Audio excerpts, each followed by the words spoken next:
verses together. Controlling the senses, mind and intellect, solely pursuing moksha, liberation, this is the most important. Free from desire, anger and fear, the sage, Muni, is forever free. So, the first thing he says is shut out external contacts. Exclude external contacts. How do you do this? You don't do this by just shutting your eyes and sitting in meditation. Shutting out external contacts is mental, which is you're not attached to external contacts. Even while you're sitting in one place, your mind is constantly rushing out to objects of desire. Is that not true? So as long as the mind is rushing out to objects of desire, it is not available to you. When it's not available to you, with what are you going to meditate? You're so anxious to meditate. People all over the world want to just pick up meditation and think that, oh, this is my passport to realization. And next, after practicing meditation for a few days, I'll simply fly out the window and realize. It doesn't happen so easily. What you need to do is, first step is to make that mind available to you. Get that mind calm, where the mind is not rushing out. So, shutting out external contacts doesn't literally mean shutting out external contacts. What it means is, wherever you are, you could be sitting in your office, you could be in a fish market for all you know, you could be in a place that is full of activity, noise and other things, but your mind is withdrawn. This is what a sports person in the zone gets. You know, a basketball player, a tennis player, a cricketer, at all these top-notch events usually have an audience that is roaring, right? Then there is pressure from, let's say if it's a team game, there's pressure from the team to perform. The sports person there has internal pressure to achieve milestones, to break records and things like that. So in the midst of all this, if he is able to keep his mind still and not get disturbed by the disturbances, and this is, God is giving us an excellent opportunity to practice this. Then you will come up with peak performance, because you are able to concentrate. You have shut out external contacts. You know, there is a movie called The Legend of Bhagavad. It's about a golfer, and in fact Bhagavan means Bhagavan, and the guru, he's the guru, he's a caddy, and the golf player, his name is Arjuna. This is a real movie, it's a Hollywood movie. So in that they show it pictorially so beautifully. He's playing a tournament and his attention is on the hole which he has to. So all he sees, the coach, this Bhagavan tells him, what do you see out there? And he's restless to play. So he says, tell me which club to use. He says, no, you tell me what you see there. What do you mean what do I see there? I just see 450 yards and a flag at the end of it. He says, no, look again. And when he looks again, it is only in a movie you can show it like that. You see the whole thing changes color, it becomes brighter, and then the audience completely fades away. Everything fades away and all that he can see is that flag. This is what he means by shutting out external contacts. Gazing between the eyebrows.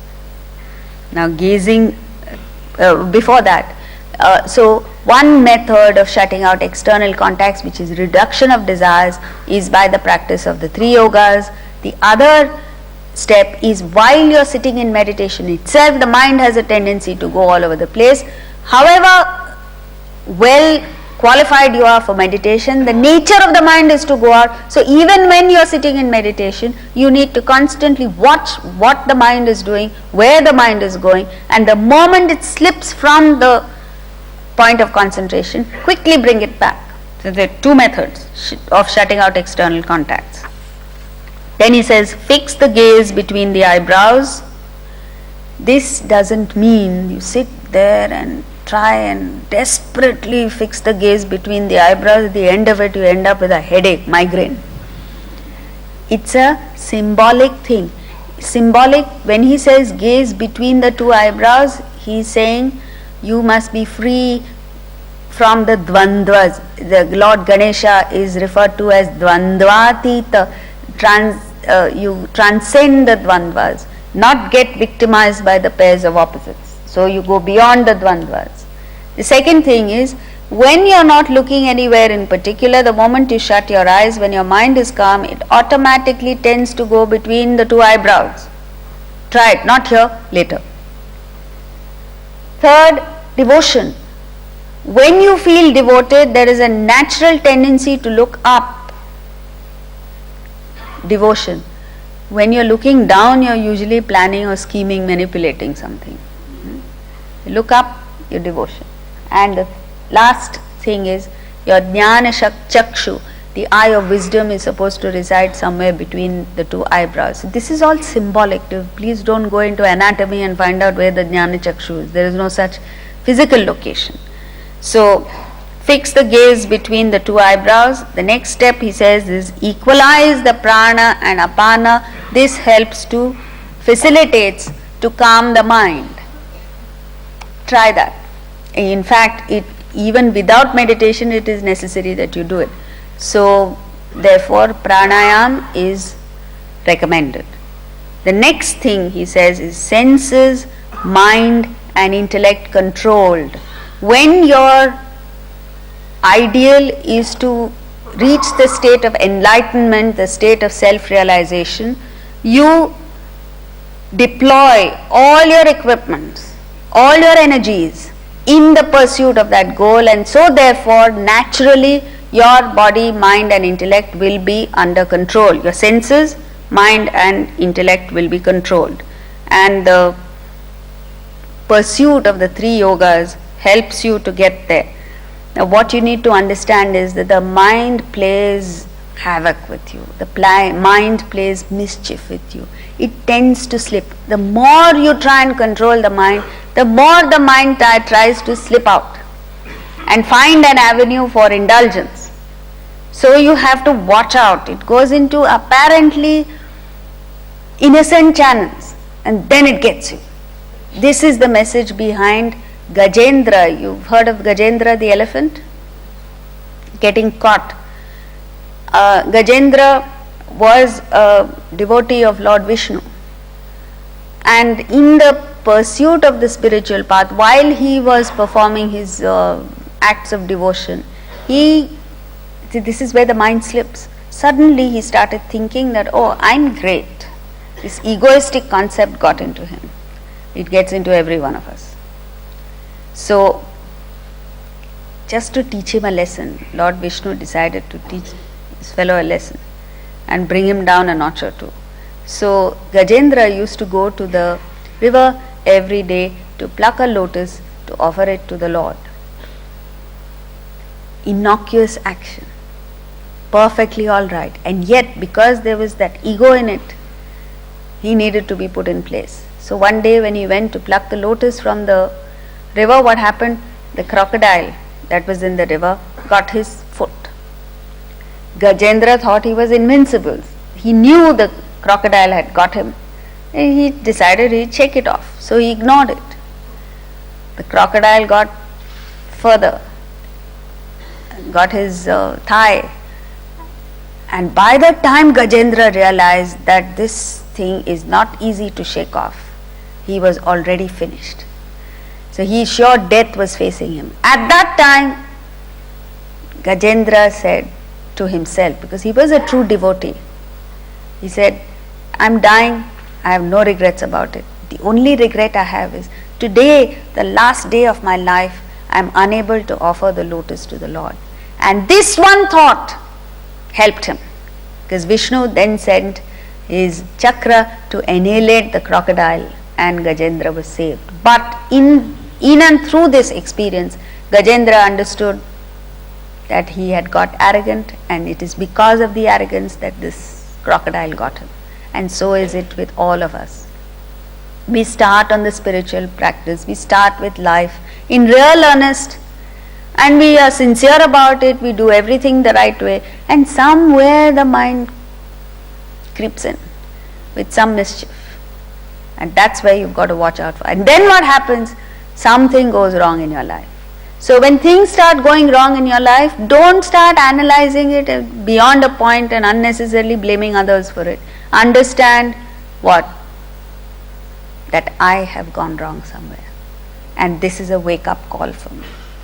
If you live life like this, with every experience, good, bad or indifferent, you improve.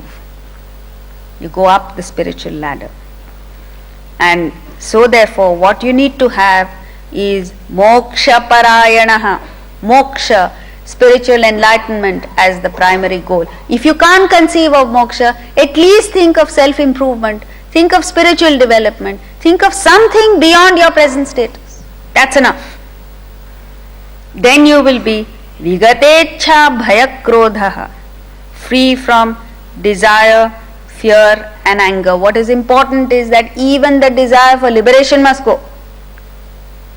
Even an unselfish desire must go, otherwise you will be under the spell of desire and its modifications, fear and anger. When the desire is fulfilled, there is fear of losing it. When the desire is obstructed, there is anger. Such a person who has excluded external contacts, fixed his gaze between the eyebrows, balanced the prana and apana, controlled the senses, mind and intellect, and is pursuing moksha and has controlled desire, fear and anger, what happens? That sage, it gives him the status of Muni, sage, is forever free. Meaning there is no slipping back. He says this because when you're on the spiritual path, there are times when because you're performing very powerful, unselfish, selfless actions, you are genuinely loving people, and you're using your intellect, clarity of thinking, etc., you get into phases of emotional ecstasy. That is not realization. That is just a high that you feel because you are performing positive actions. Many people mistake that for realization. Therefore he says, forever free, sada mukta. There is no coming back. So if you gain flashes of exhilaration, all that you need to understand is, yes, I'm on the path, I've performed positive action, I should not get distracted by this. Keep at it until I reach the goal. Because one of the most difficult things to withstand are the fruits of the spiritual path. The moment you embark on the spiritual path, the moment you perform a little unselfish activity, you get over a little bit of your hatred, you gain a little knowledge, the rewards will be enormous. I can't even explain to you what the rewards will be. I don't want to, because you should try it. And when you meet with the reward, these are called serendipitous experiences. When you meet with them, instead of indulging in them, you need to recharge your batteries, remotivate yourself to continue in the path and not get distracted by these are obstructions actually, these are impediments to spiritual progress. So that's why it says sada mukta. There's no slipping back once you get to the state of realization. And now we move to the very last verse of this chapter, verse 29. Bhoktaram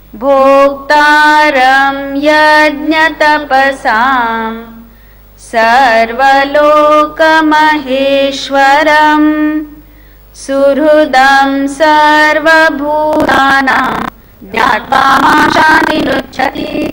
One is who knows me as the enjoyer of sacrifices.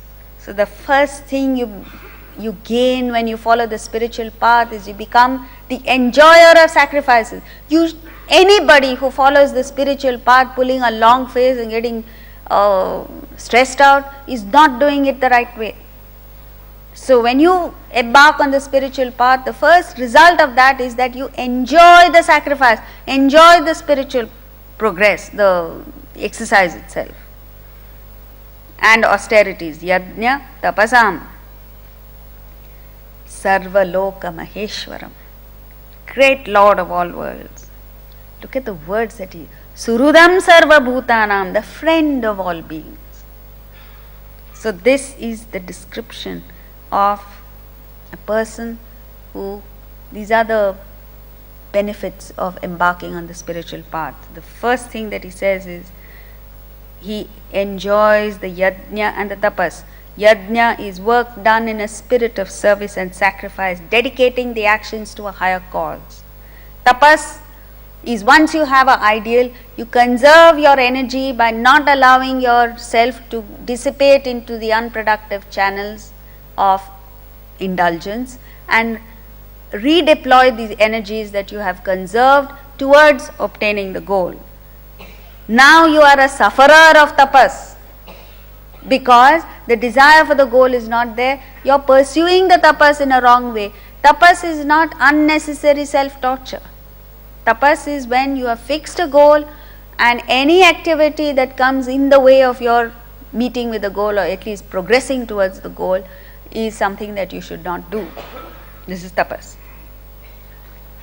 And he uses the word enjoyer because all selfish actions lead to agitation and sorrow. No unselfish action will give you sorrow. All unselfish actions give you joy and happiness. Now use this against your actions and find out where you belong. Wherever there is sorrow, there is some selfishness. And where you are happy, there is some unselfishness. Enjoyer means only through yajna and tapas can you enjoy. You remember the difference between real happiness and false happiness. Sarvaloka Maheshwaram, you will become the Lord. In the Dhyana shlokas, which are the invocation to the Gita, he says, Mukam karoti vachalam pangum langhayate girim, means he poetically describes the kind of power that comes to a person who pursues the spiritual path. He says, the power of Atman is such that it can make a mute person speak eloquently. It can make a lame person scale mountains. Surudam sarva bhutanam. That power that you gain through the pursuit of the spiritual path, you use it constructively, you don't use it to become a Hitler. You use that power as a friend of all beings. This is very important. A friend is one who gives solace, comfort, happiness, who serves others. All spiritually evolved people are those who have given to society. You know, the description of Vishwamita's ashram is such that even wild animals were attracted to him. In The Tale of Two Cities, Charles Dickens gives the example of how this man gives his life to save the life of another person with whom he has no great relationship, but just because injustice is being done to him. And right at the end, when he's going towards the guillotine, the Charles Dickens says what's going on in his mind is, it's a far, far better thing I do than I've ever done. It's a far, far better place I go to than I've ever known. So this is it. And at the end of this, the last thought that we're going is that we must be friend of all beings. So we need to go back with this conviction, with the determination that I must find my way out of this darkness into light. I must find my way out of this limitation into freedom. I must find my way from mortality to immortality. This is the end. Om Tat Sat Iti Srimad Bhagavad Gita Upanishadsu Brahma Vidyayam Yoga Shastre Shri Krishna Arjuna Samvade Karma Sannyasa Yogo Nama Panchamo Dhyayaha. Now, as is the custom, when we end a chapter, we repeat the first verse to indicate that our study has not ended, but that it has only begun. So all of us together We'll chant verse 1 once. Arjuna uvacha Sanyasam karmanam Krishna Punaryogam cha shamsasi Yachreya etayorekam Tanme bruhi sunishchitam.